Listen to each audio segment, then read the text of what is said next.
Stop hanging out with people who believe everything is a competition. Life is about collaboration, not competition.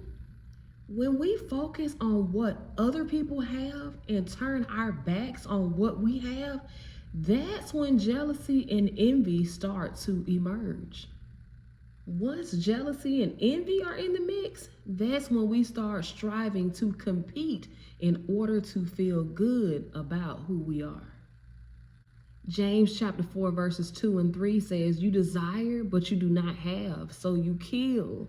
You covet, but you cannot get what you want, so you fight and quarrel. You do not have because you do not ask God. And when you ask, you do not receive because you ask with wrong motives, that you may spend what you get on your own pleasures." And that's why you got to stay away from competitive people.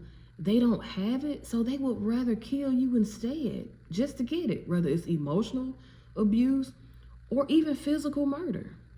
But this is the deal.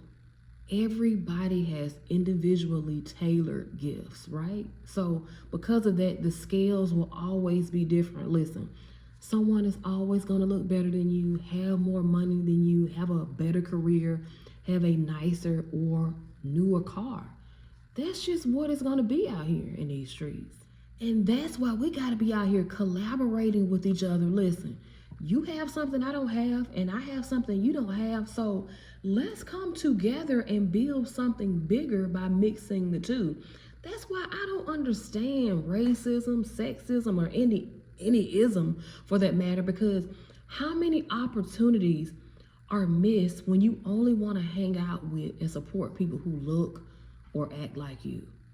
What if your $1 million idea is tied up in a business deal with somebody who has a different skin color or sex or political view than you?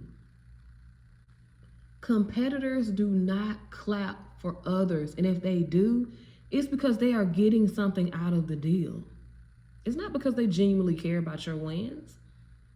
That's why you got to be careful who you hanging out with. You got to be careful hanging out with people who ask a lot of questions. Sometimes they trying to see what you got going on so they know what to compete with. Get away from these people that's asking you so many personal questions. Ma'am, sir, what I got going on in my life is none of your business. If you out here living your life and somebody decides to compete with you out the middle of nowhere, that person is weird, for one, and two, very insecure. Now, we all deal with insecurity, so you have to be careful not to focus so deeply on your own, because then you end up competing with other people and they like, huh? I'm just out here living my life. What you doing? The devil wants nothing more than for us to waste our money, our time, our resources, our thought processes on being better than somebody else. Look, do you know that when you are focused on somebody else, right, you are not focused on you? And so how can you be your best self when you're focused on trying to be the best version of somebody else? People who want to act like life is a game, they are not your people. Look, your people are people who are comfortable with you being you. They don't have to compete with you because they are too busy doing what they were called to do, okay? Surround yourself with people who are supportive of what you do, and let those people that want to compete and stuff continue doing what they do, which is waste time. Life is too short to entertain foolishness, especially long term. Ephesians chapter 5, verse 15, y'all, it says, "Be careful how you live. Don't live like fools, but like those who are wise." Okay?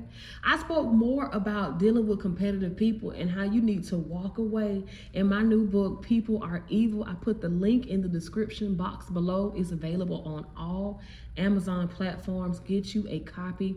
I promise you it will be a blessing to you. If this video resonated with you, please drop a comment. Let me know how you deal with competitive people.